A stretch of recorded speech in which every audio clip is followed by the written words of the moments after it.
In this lecture, we're going to discuss plate tectonics. We left off talking about how the Earth's mantle, the mesosphere and the asthenosphere, convex in order to move heat from the interior of the planet to the exterior.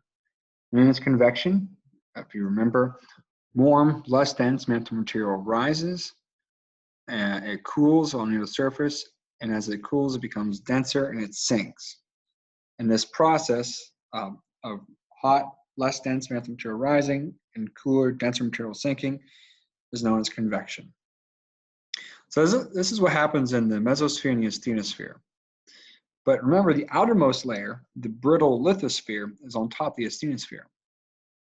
So if the Earth's mantle, the asthenosphere and mesosphere, are convecting, then what is the lithosphere, the rigid outer layer, doing while it's convecting beneath it? Well, the lithosphere is broken up into pieces, and these pieces are known as tectonic plates. This map of Earth shows the current tectonic plates on the planet.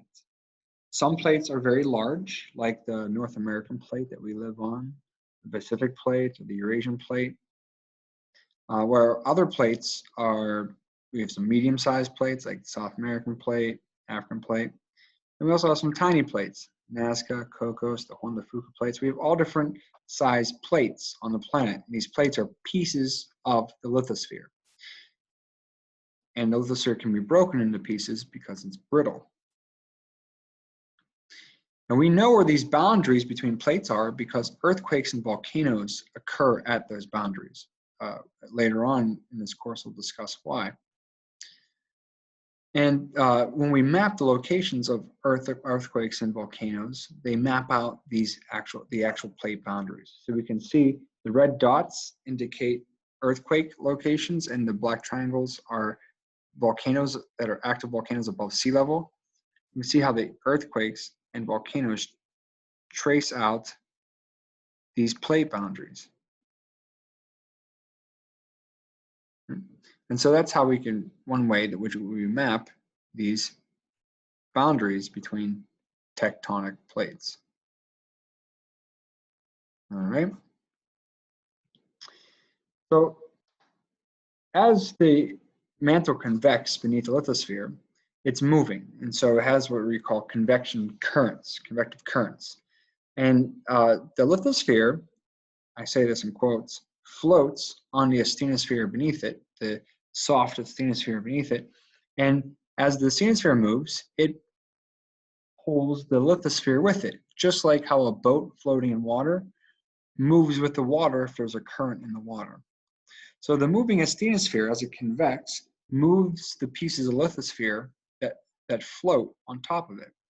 And this sets these pieces of lithosphere, these tectonic plates, in motion. So here we see a map once again. The tectonic plate boundaries, so the boundaries between two plates are in blue, and the red arrows indicate the direction of motion. And the numbers, like this one right here, near the arrows, indicate the rate of motion in units of millimeters per year.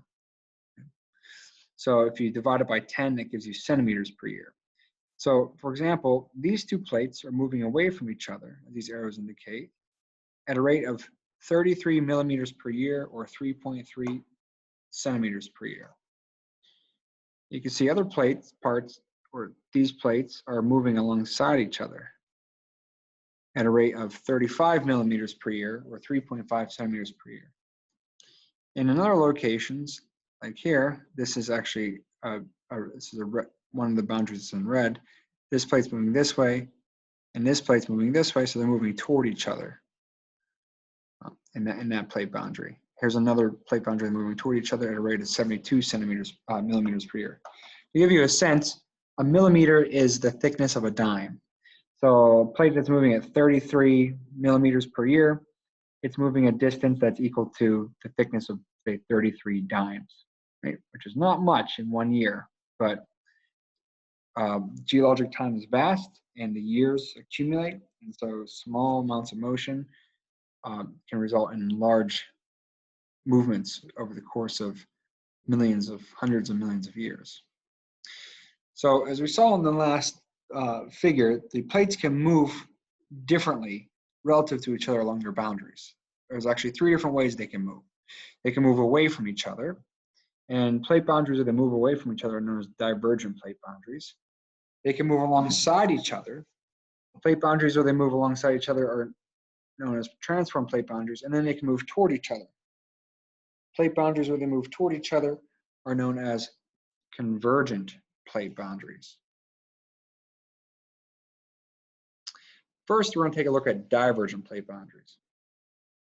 So divergent plate boundaries are plate boundaries where the plates move away from each other.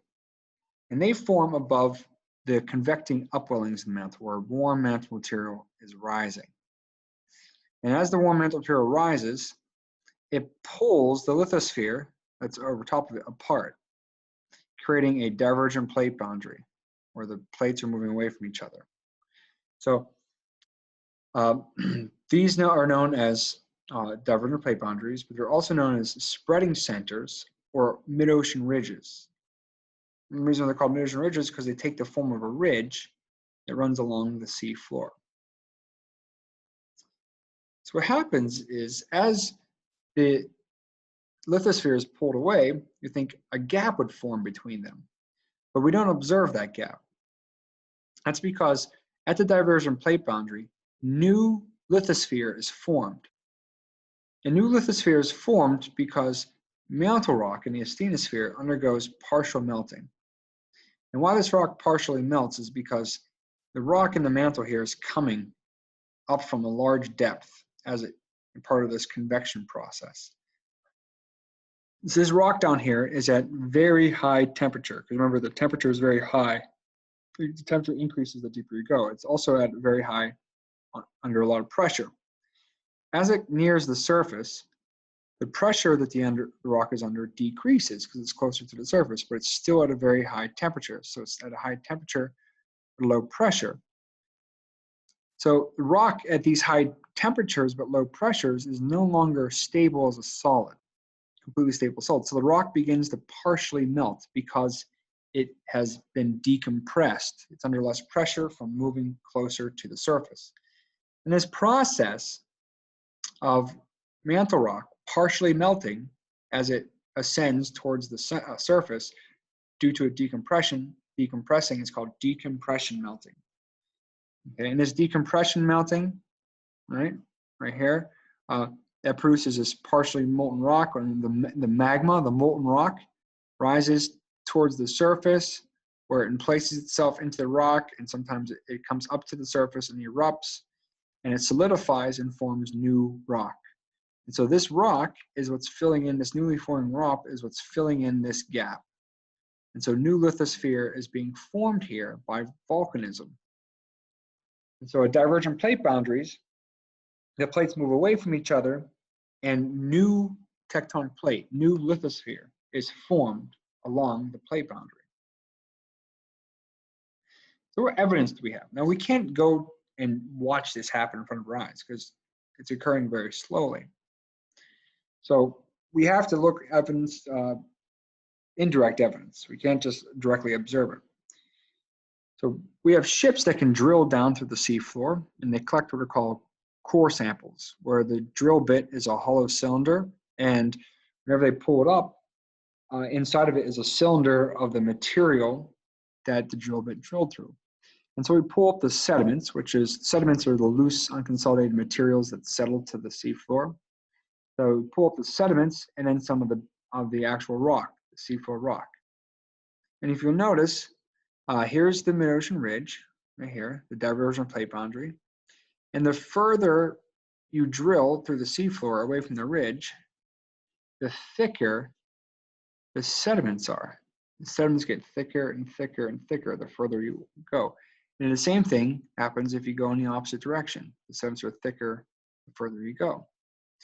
So this suggests that the seafloor increases with age as you go away from the seafloor. Away from the mid-ocean ridge, which is the divergent plate boundary. Why so? Well, because the sediment is loose material that's accumulating on the seafloor. So if you have a thicker layer of it, that means that that seafloor has been accumulating sediment for a longer period of time. Just like the longer you go without dusting your shelves, the thicker the layer of dust, right? And so the seafloor right near the mid-ocean ridge, the divergent plate boundary, has very little sediment on it because it's very new and hasn't had a lot of time to actually accumulate that much sediment. So this suggests that new oceanic crust, new lithosphere, is being formed at the divergent plate boundary and then is moving away. Is being pulled away from the divergent plate boundary. Now, not only do we pull up sediments, but we pull up pieces of the rock that makes up the seafloor, the oceanic crust. Now, we can measure the age of that rock using a process called radiometric dating, which we'll talk later on in the course. But if we plot the age of the seafloor on a map, we see this very interesting pattern. So the color scale on the bottom left indicates the age. So red is very young, so 0 million years old. As we go from red to orange to yellow to green to light blue to dark blue, we get progressively older, with dark blue being the oldest, about 180 million years old. Well, you see that there's these bands of very young rock running along the seafloor. And these bands are really young rock. Those run along divergent plate boundaries. So that's where new seafloor is being formed. And if you move away from, if you move away from the divergent plate boundary, you can see the age of the seafloor gets progressively older the further you go away from the divergent plate boundary. And the age of the seafloor is symmetric about the divergent plate boundary. So the change in the age of the seafloor in this direction is the same as the change in the age of the seafloor in this direction. For example, there's a 180 million year old seafloor over on, let me get a different color pen, over on this side of the North Atlantic, and there's a 180 million year old seafloor on this side of the North Atlantic. So it's symmetric about it. I mean, it's not everywhere because other processes are happening. But you can see the age of the seafloor over here is the same as the age of the seafloor the same distance away over there. This is further evidence that new seafloor is formed along these divergent plate boundaries and moves away. It's being pulled away from them. It's part of the divergence. Do we find divergent plate boundaries on land, not just on the seafloor? Well, the answer is yes. Whenever a divergent plate boundary forms on land because a convective upwelling started, what happens is the continent gets pulled apart in a process known as continental rifting. And we can see that process in a kind of time-lapse illustration here. We have this continental lithosphere, the crust and upper mantle, and a convective upwelling has initiated underneath it. And so now the mantle material is flowing this way, and it's pulling lithosphere apart. The lithosphere is brittle, so it cracks and it fractures as it's being pulled apart. And just like silly putty, if you grab it with your thumb and your index finger and your other thumb and index finger, and you begin to pull it apart, it thins in between your fingers. It thins as it's being stretched. That happens to lithosphere too. It thins as it's being pulled apart. And it creates this valley called a continental rift valley. And that decompression melting is happening here too because there's convective upwelling. And so molten rock is rising to the surface. So we have volcanism. We have volcanism. We have rock breaking. We'll learn that's called faulting. Right. So we have this valley with volcanoes, and often there's rivers and lakes in these valleys. And eventually, the lithosphere, the continental lithosphere, thins to the point where the molten rock, it cools to form oceanic crust, and new oceanic crust begins to form. That's this black rock here. By this time, the valley has become large enough and deep enough that it has flooded and has become a linear sea. And as this divergence continues, as the plates begin to pull apart, the continental lithosphere moves far enough away that you have basically an ocean basin now in between the two pieces of the continental lithosphere. So we have piece 1 and piece 2 here that were once one entire piece that rifted apart, and now 1's over here, 2's over here. There's an ocean basin between them. So the reason why most divergent plate boundaries are found along the sea floor, as we see here, is because whenever divergent plate boundaries form on land, they rip the continent apart and they form a mid-ocean ridge on the sea floor. So this is currently happening in Eastern Africa, in what's, as you can see here, in what's known as the East African Rift Valley. So this red shaded region, my laser pointer, this red shaded region is the Rift Valley. And so this side of Africa, this part of the African continent is moving to the east, while this part is moving to the west. It's rifting apart. You see there's rivers and lakes in that valley, and there's also volcanism like Mount Kilimanjaro. Up here, the Rift Valley has progressed to the point where it has flooded, and it's formed a long linear sea, the Red Sea. The same thing here, the Gulf of Aden.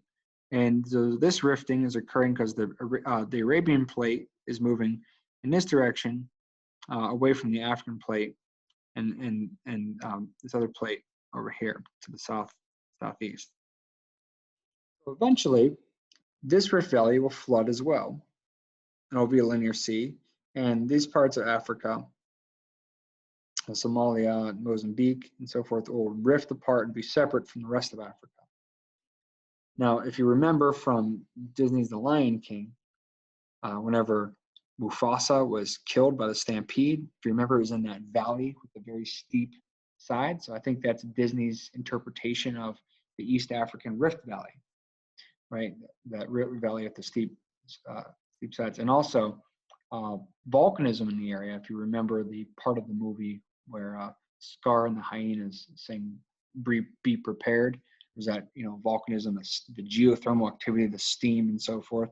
So that's illustrating the volcanism in the Rift Valley as well. So the geology in some Disney movie. This is an actual image of the East African Rift Valley. You can see some of the volcanoes in there, but this low-lying area, this is the Rift Valley. You can see how some water has accumulated.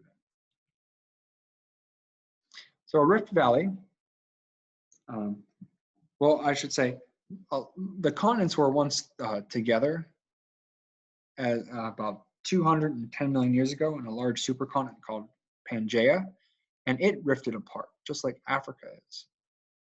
And it rifted, and so North America and North Africa were once together, and they rifted apart. And where they rifted apart, that divergent plate boundary is now what's called the Mid-Atlantic Ridge.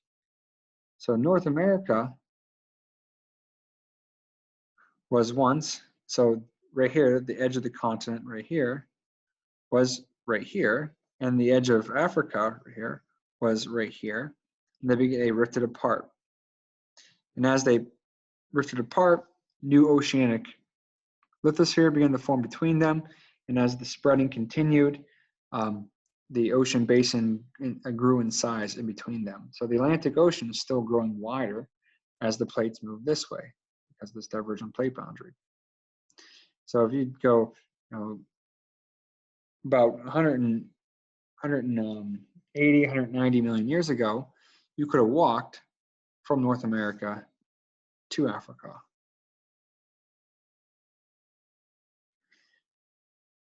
Next type of plate boundary is a transform plate boundary. So most transform plate boundaries are these short connecting segments between adjacent divergent plate boundaries. So the mid-ocean ridge, as illustrated here, it's a curved line, right? It's a curved feature. But divergent plate boundaries only exist in straight segments. So in order for this divergence to be occurring along this ridge that's curved, the straight divergent plate boundaries, which are the orange segments, have to be offset by perpendicular segments. So for example, this is a divergent plate boundary where plates are moving apart. And this is a divergent plate boundary where plates are moving apart. And they're offset by this perpendicular segment. It's colored blue, as you see in the one here. And it's along this segment that the plates slide past one another. And you can see those blue segments here. These are transform plate boundaries, where the plates don't move away from each other, but they slide past one another. And so unlike divergent plate boundaries, transform plate boundaries are not a direct result of mantle convection. They're more a result of the geometry of the Earth, having a curved ridge that, on a sphere results in the existence of these transform plate boundaries. Now, we know that there's volcanism along divergent plate boundaries. Small earthquakes occur along divergent plate boundaries. So they have both earthquakes and volcanoes. Where transform plate boundaries, they do experience earthquakes, but they do not have volcanoes. So transform plate boundaries do not exhibit volcanism. Some transform plate boundaries aren't short segments, they're longer, and they tend to be the more infamous ones, such as the San Andreas Fault. So the San Andreas Fault is a transform plate boundary that connects this divergent plate boundary to this divergent plate boundary. And so here the Pacific plate is moving this way, while the North American plate is moving that way. They're sliding past one another, the transform plate boundary. Other notable transform plate boundaries are the Alpine Fault running through New Zealand, and North Anatolian Fault running through Turkey. And all these transform plate boundaries are known for relatively large earthquakes, but not volcanism. So if new lithosphere is being formed at divergent plate boundaries, then it must be being destroyed somewhere else, because we just can't have new lithosphere, the outer layer of the Earth, being created all the time. It would build up, right? It would keep on accumulating on the surface. So it must be being destroyed somewhere. And where it's destroyed is at the third type of plate boundary, a convergent plate boundary. There's two types of lithosphere. There's oceanic lithosphere, that's lithosphere with oceanic crust, and there's continental lithosphere with continental crust. So because there's two types of lithosphere, there's three different combinations in which they can converge. You can have continental lithosphere converging with oceanic lithosphere. You can have oceanic lithosphere converging with other oceanic lithosphere. And finally, you can have continental lithosphere converging with continental lithosphere. We're first going to look at convergent plate boundaries in which oceanic lithosphere is involved. When oceanic lithosphere is involved with a convergent plate boundary, it is destroyed as it subducts underneath another tectonic plate down into the mantle. As you can see here, oceanic lithosphere is converging with another plate.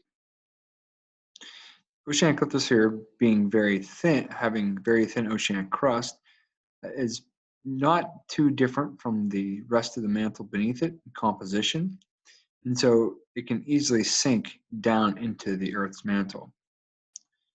And this process is known as subduction, and this is where lithosphere, oceanic lithosphere, is destroyed.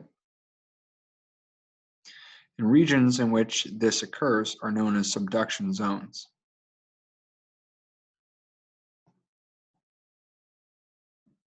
There are several features that are found along all subduction zones. These include deep ocean trenches, volcanism, and large earthquakes.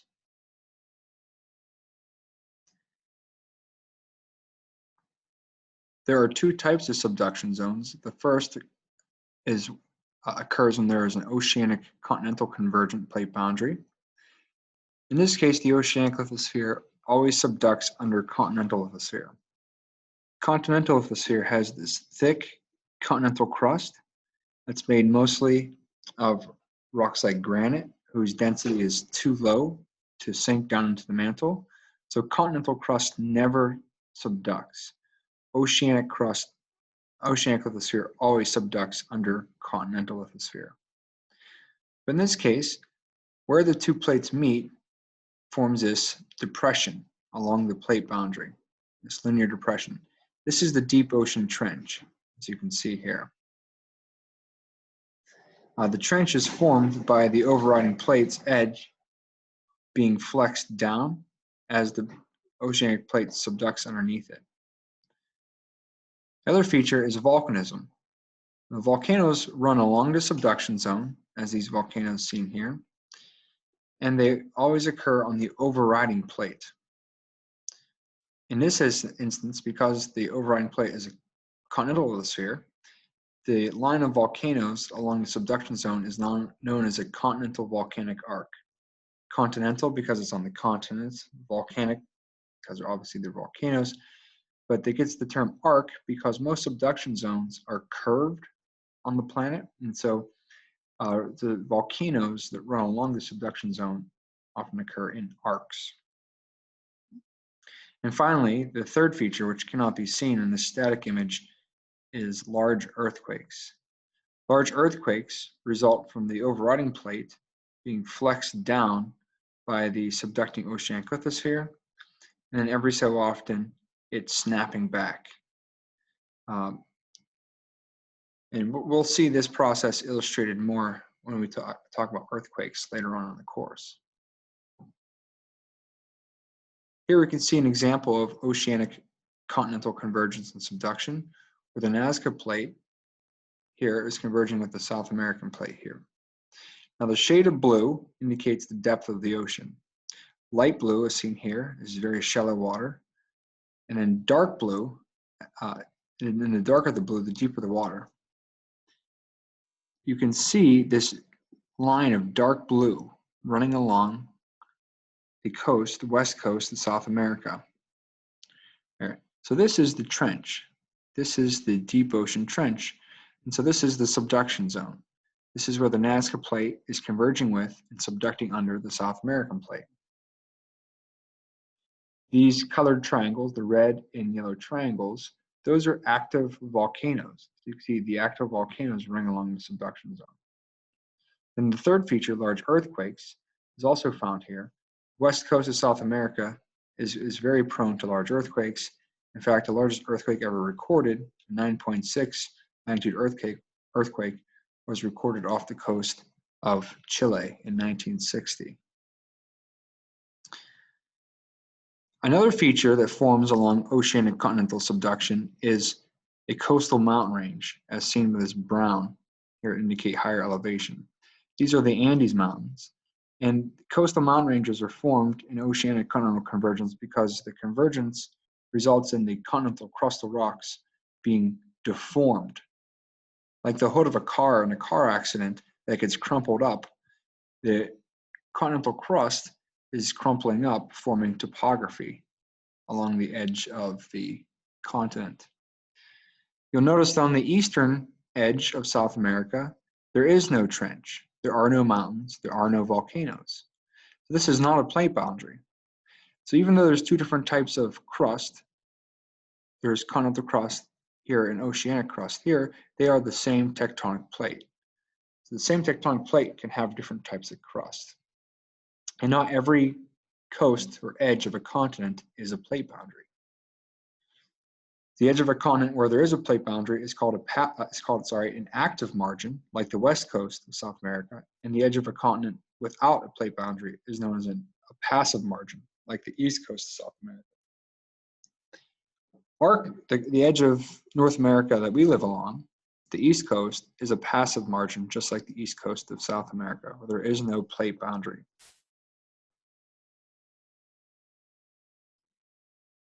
The second type of subduction zone is when oceanic lithosphere converges with and subducts under other oceanic lithosphere.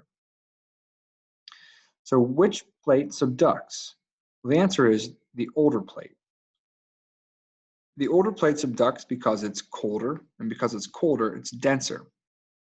Because remember, oceanic lithosphere forms at divergent plate boundaries from molten rock cooling and solidifying. So it starts off warm, and the older it gets, the colder it gets, and therefore the denser. So here at the subduction zone, we see the formation of the deep ocean trench. We see the arc volcanism running along the subduction zone, always occurring on the overriding plate. In this case, the volcanism is known as a volcanic island arc because the volcanoes take the form of islands. And then finally, something you can't be seen in a static image, large earthquakes occur from this overriding plate being flexed down and then snapping back ever so often. So you can see an example of oceanic convergence and subduction in the northwest part of the Pacific Ocean. You see the Pacific Plate converging with and subducting under this plate. The Pacific Plate converging with subducting under this plate, and the Philippine Plate. The Pacific Plate subducting under the Philippine Plate, and the Philippine Plate is subducting under this plate right here. So we can see multiple trenches. So this dark blue line is a trench right here. And this dark blue line is a trench right here. You'll notice that running along the trenches, we also have active volcanoes. And this region of the world is also prone to large earthquakes. This mark here indicates the location of the 2011 Tohoku earthquake off the coast of Japan that triggered the tsunami.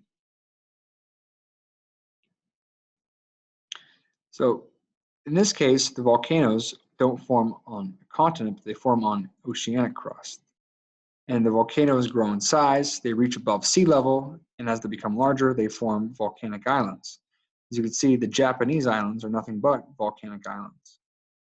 So it's actually the volcanism along the subduction zone that has formed Japanese islands. The same is true for Taiwan, the Philippines, and all these other Pacific islands. This trench down here is of note because it is actually the deepest part of the ocean. You may have heard of it. It's called the Marianas Trench. It's almost 7 miles deep, and it's only 3 people have ever been down to the bottom of the Marianas Trench. The pressure is immense down there, and it's pretty interesting to think about. More people have walked on the face of the moon than have been to the deepest part of the ocean. And it's another sad thing to think about, that we send submersibles fairly easily down to the bottom of the Marianas Trench, and expeditions down to this very remote, one of the most remote parts of the world, have actually taken photographs of garbage at the bottom of the trench. So even the most far-flung remote parts of our planet are unfortunately polluted.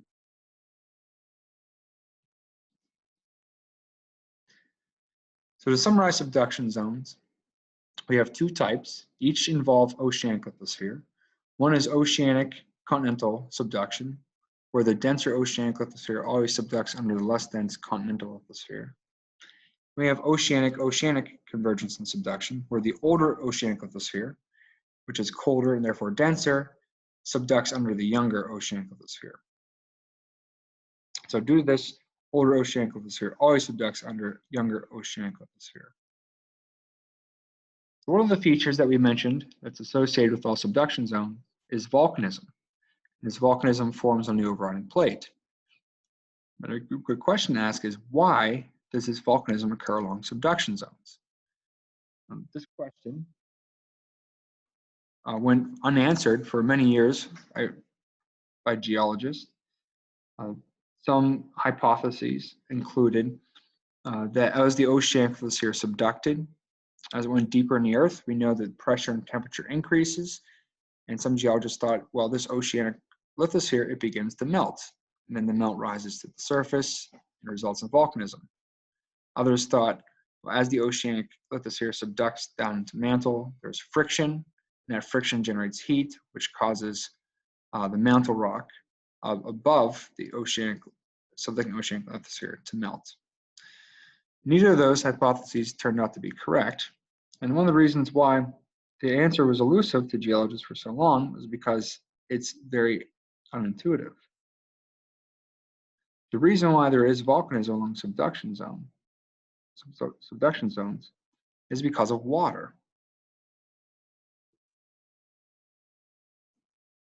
Let me erase these ink markers.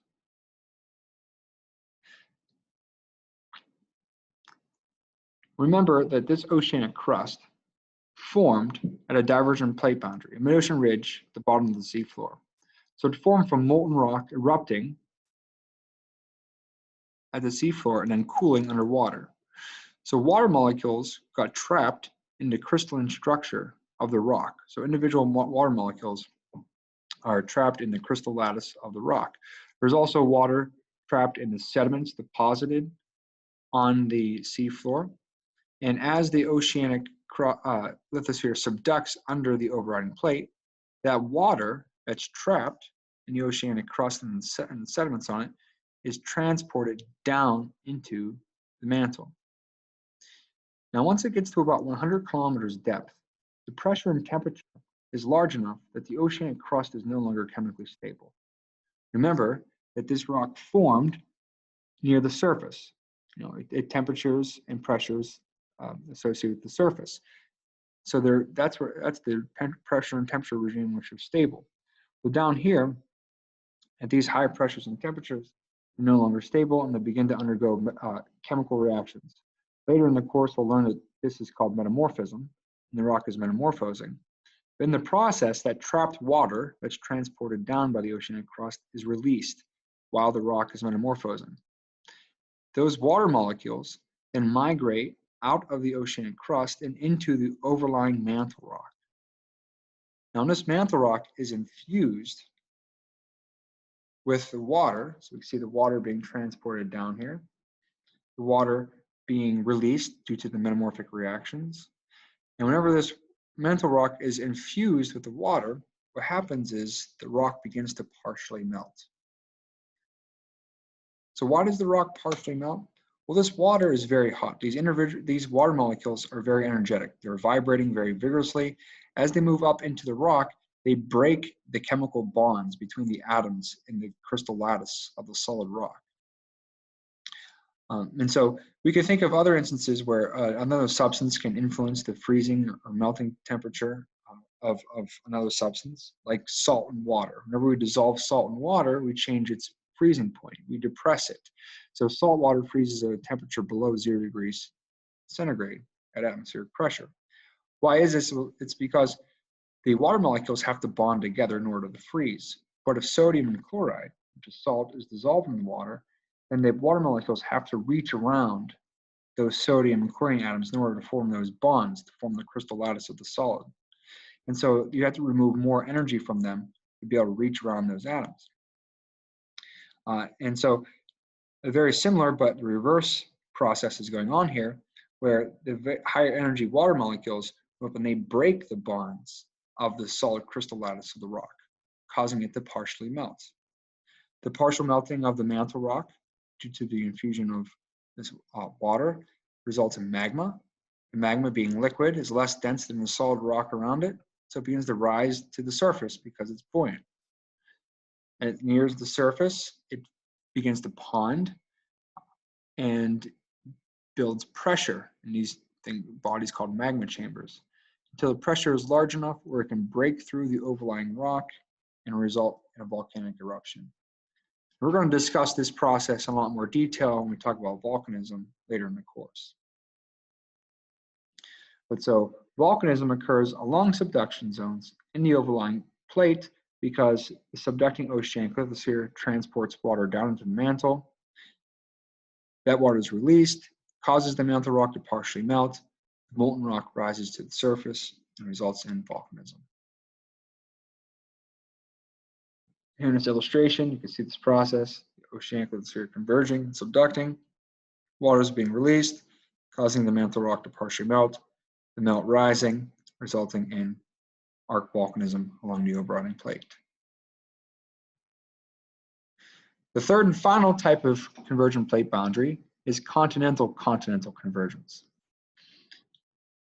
A good example of present-day example of this is the convergence of India with Eurasia. So before India collided with Asia, there was an ocean between them, and the oceanic lithosphere beneath it was subducting under Eurasia. So there was a subduction zone along the southern coast of Eurasia. And as that oceanic lithosphere continued to subduct under Eurasia, India was moving closer and closer to Eurasia. until finally all of that oceanic lithosphere subducted, and the continental lithosphere of India began to collide with Eurasia.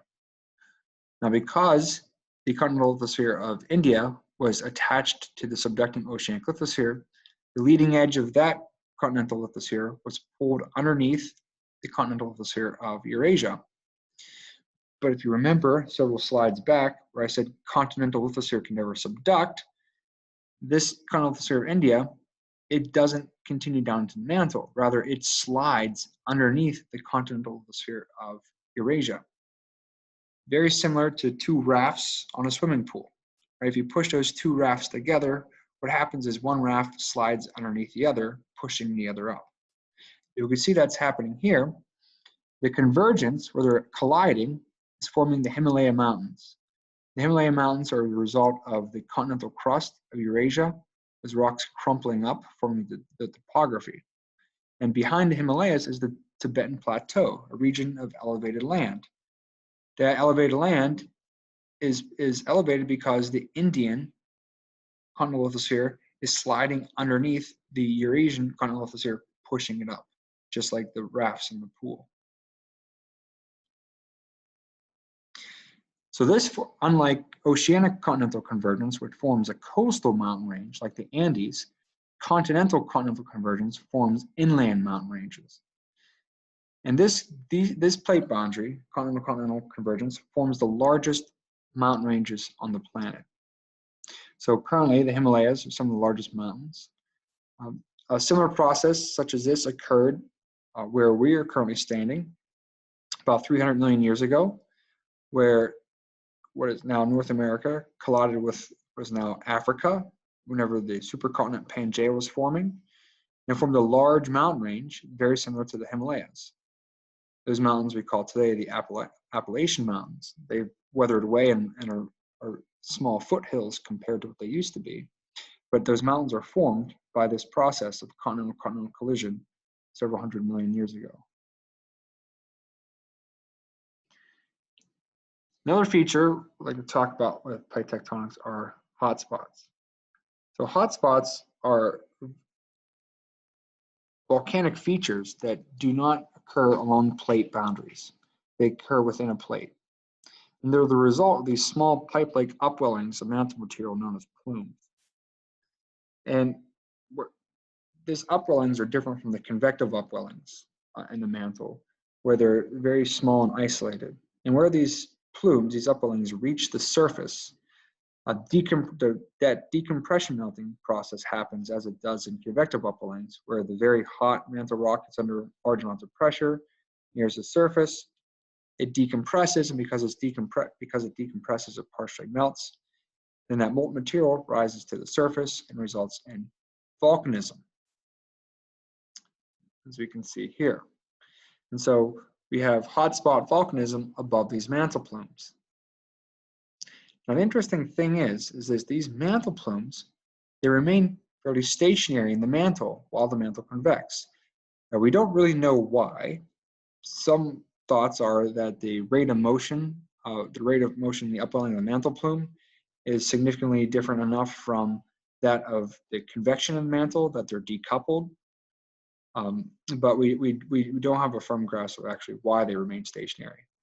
But because they do, as the lithosphere moves over top of these mantle plumes, the hotspot volcanism that results from these mantle plumes records the plate motion, because volcanoes form on the lithosphere that's above the mantle plume. And as the lithosphere moves out from over top the mantle plume, that volcano goes extinct, and a new volcano forms on the part of the lithosphere that moves in over top the mantle plume. And so if you look at the chain of volcanic structures, where there's hotspot volcanism, one volcano will be active, all other volcanoes will be extinct. And if you move away from the active volcano, the age of the volcanoes will increase as you move away. And so you can tell which direction the plate is moving by moving in the direction in which the age of the volcanoes increases.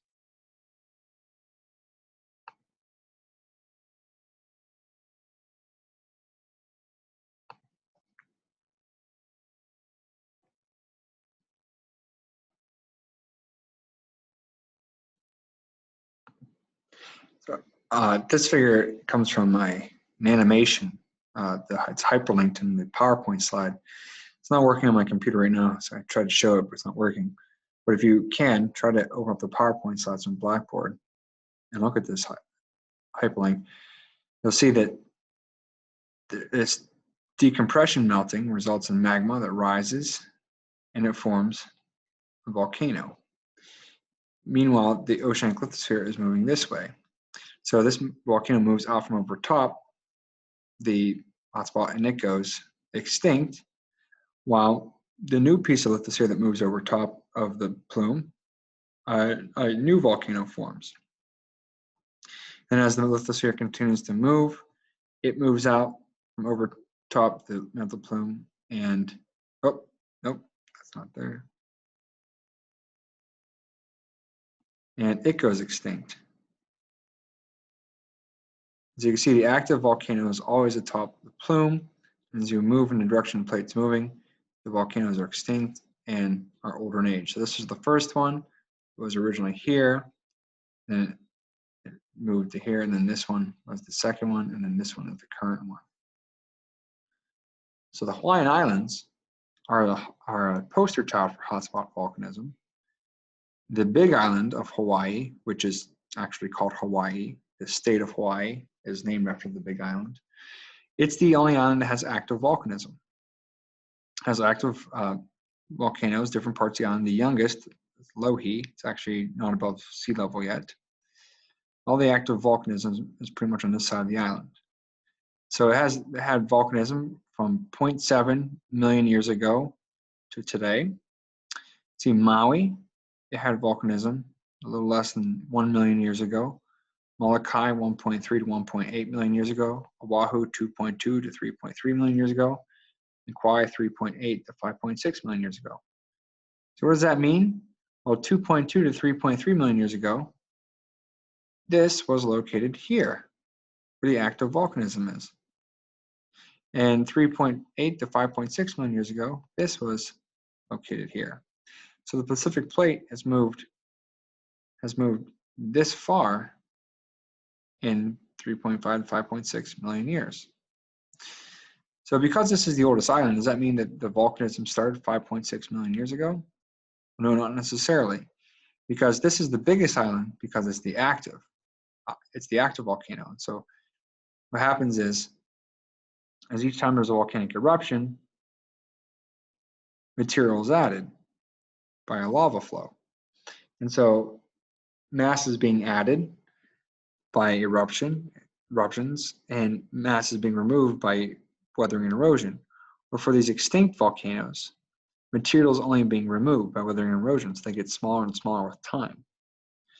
So older volcanoes have since been weathered away, so they're no longer above sea level. And so an extinct volcano that's below sea level is known as a seamount. So we have the Hawaiian chain of seamounts, this extinct chain of volcanoes.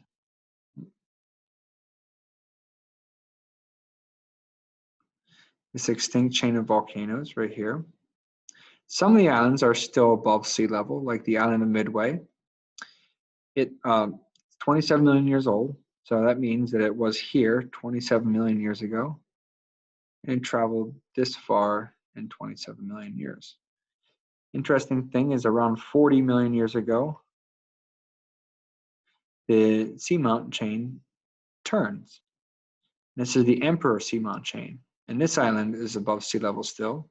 It's 65 million years ago. So 65 million years ago, this was located there, and it moved all this distance in 65 million years. And so these volcanic structures up here are older than 65 million years, which means whenever these were active volcanoes, the dinosaurs were still roaming the planet because the dinosaurs went extinct 65 million years ago.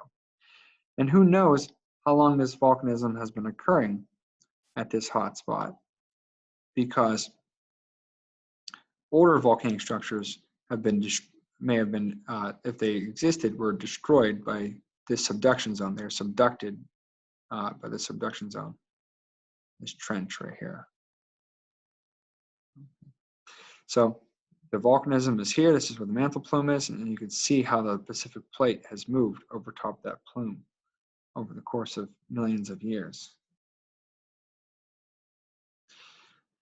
This is a tectonic map of Earth with the age of the seafloor plotted. The color red is youngest and blue is the oldest. I kind of think as red is the warmest and blue is the coldest, right? Because it's warmest as it's formed. Yellow is divergent plate boundaries. You can see the black arrows indicating they're moving away. Green or small, those are transform plate boundaries, and red are convergent plate boundaries. So you can see that we have the mid-ocean, mid-Atlantic ridge. It's a divergent plate boundary running through the middle of the Atlantic Ocean. So it's spreading open, but you'll notice that there's no real convergent plate boundaries. There's no subduction zones along the edge of the Atlantic. So what that means, except this one right here, means that all this spreading, all this divergence goes into opening up the Atlantic Ocean basin wider and wider in the north and in the south. Where in the Pacific, here we have a mid-ocean ridge, the East Pacific Rise. There's divergence and spreading. But unlike in the Atlantic, along the edge of the Pacific, there are convergent plate boundaries, subduction. So as new oceanic lithosphere is produced here, it's being subducted along the edges. So what's happening is the Atlantic Ocean basins are becoming wider at the expense of the Pacific Ocean basin, and the Indian Ocean basin, to some extent, are getting smaller as they subduct.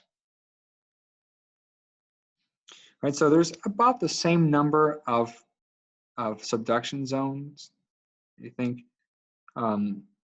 it's not exactly the same, but they're on the same order of magnitude because they have to balance each other out to some extent, right? So we have, for example, 1, 2 mid-ocean ridges, divergent plate boundaries, and then we have, 1, 2 major convergent plate boundaries. So they kind of compensate for each other. You can see the young seafloor along the divergent plate boundaries, and then as you move away, the seafloor gets older and older and older. And so that's it for our lecture on plate tectonics. Thank you very much.